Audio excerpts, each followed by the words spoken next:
शांति। Good morning. विकारों में एक मुख्य विकार लास्ट में आता है अहंकार। काम, क्रोध, लोभ, मोह, अहंकार। जैसे ये 5 विकार गाए गए हैं तो लास्ट में अहंकार आता है। अहंकार में हमने बहुत ऐसे लोगों को देखा है जो बहुत अपने ईगो में रहते हैं। अब सबसे बड़ा तो हम जैसे शास्त्रों में भी देखते हैं, रावण को कितना घमंड था अपने आप पे कि मैं बहुत जैसे बहुत बड़ा वो हूँ। तो उसका अहंकार ही उसको ले डूबा। लास्ट तक उसने अपनी जो है गलती नहीं मानी। तो आज इंसान भी छोटे छोटे अहंकार में रहता है कि अगर उसमें थोड़ी सी भी कोई कला आ जाती है, या अच्छा बोलने की, अच्छा करने की, या वो सुंदर है, या अच्छा पढ़ा लिखा है, या बहुत पैसे वाला है, तो छोटी छोटी बातों का अहंकार आ जाता है। तो अहंकार आने के कारण जो है वो क्या हो जाता है, बस वो अपने आप में ही रहता है, जैसे मेरे जैसा कोई है ही नहीं। लेकिन वास्तव में इंसान को अहंकार बिल्कुल भी नहीं करना चाहिए, क्योंकि सब कुछ यहीं रह जाना है। पैसा भी यहीं छूट जाता है जब शरीर छोड़ते हैं। यहाँ तक कि अपना शरीर भी हमारा साथ नहीं देता है।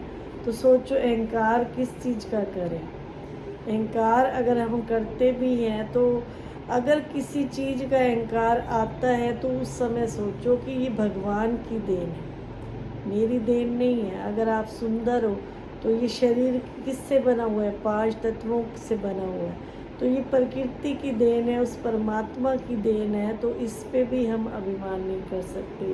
पैसा है तो हमने कुछ अच्छा किया था, एक जन्म में बहुत पैसे का दान पुण्य किया था तो मेरे पास पैसा है। तो उस पैसे को आप और भी अच्छी जगह लगाएं, गरीब लोगों में या असहाय लोगों में, तो आपको जो है फिर और भी आगे भगवान बहुत ज़्यादा देगा। जिस चीज़ का भी हम दान करते हैं वही हमको मिलता है।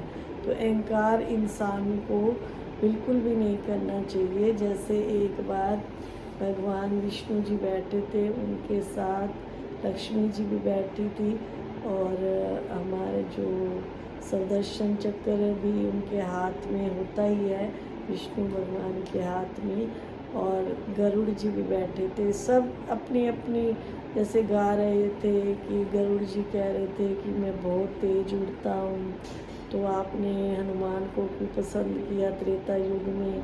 और जो लक्ष्मी जी थी वो बोली कि मैं क्या कम सुंदर हूँ जो आपने त्रेता युग में सीता को अपनाया। तो थे तो वही देवी देवताओं के ही रूप, लेकिन अलग अलग युगों में अलग अलग नाम से पुकारा गया। जैसे श्री कृष्ण लक्ष्मी नारायण ही आगे जाके राम सीता बनते हैं। हर चीज़ का हमको ज्ञान होना बहुत ज़रूरी है। तो भगवान ने देखा कि इनको अपने अपने गुणों का अभिमान है। लक्ष्मी जी को अपनी सुंदरता का है और गरुड़ जी को अपनी उड़ान का है। तो उन्होंने कहा कि तुम जाओ और जा कर के वहाँ पे सीता जी को मिल के आओ और हनुमान जी को मिल के आओ और उनको मेरे पास लेके आओ। तो गरुड़ जी जब हनुमान के पास गए तो उन्होंने कहा चलो, आपको भगवान जी याद कर रहे हैं, उनके पास चलो। तो हनुमान जी ने कहा अच्छा आप चलो, मैं आता हूँ।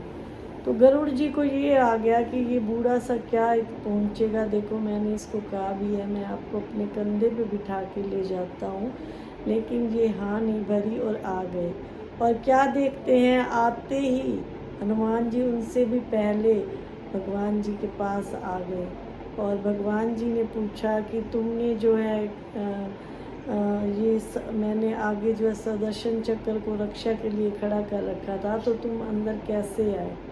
तो हनुमान जी बोले मैंने अपना मुंह खोल के सुदर्शन चक्र को भी अपने अंदर रख लिया और मैं आपके पास आ गया। तो सोचो, हमारे से भी ऊंचे बहुत हैं, बहुत गुणवान है, बहुत वो हैं, तो हम अभिमान किस चीज़ का करें? तो फिर जब लक्ष्मी जी भी सीता के पास आई तो सीता को जो है वहाँ ले कर के आई, तो सीता ने भी अपना जैसे सारा कुछ बताया कि कैसे उन्होंने अपने एक तिनके के सहारे जो है रावण पर भी क्या पा ली थी, जीत पा ली थी, एक राम भरोसे रह कर के भी। और आज इंसान जो है छोटी चीज़ों का घमंड करता है, जबकि देवी देवता कौन थे? जिनके अंदर दिव्य गुण हैं वो आज भी देवता है, जिनके अंदर मानवता है, इंसानियत है, वो आज भी देव स्वरूप है। कोई अच्छे कर्म करता है तो कहते हैं ना, ये तो जैसे देव स्वरूप है, देवता स्वरूप है। तो ऐसे किसी भी चीज़ का घमंड ना करिए, अहंकार ना करिए, क्योंकि साथ तो कुछ चलना नहीं है। ये आत्मा चारों युगों का चक्कर काटती काटती फिर दोबारा कलयुग में आ जाती है, और कलयुग से जब श्रेष्ठ कर्म करती है तो फिर दोबारा सतयुग में चली जाती है। तो कल मैं आपको बताऊंगी कि कैसे आत्मा चारों युगों का चक्कर काटती काटती कैसे कलयुग में आती है।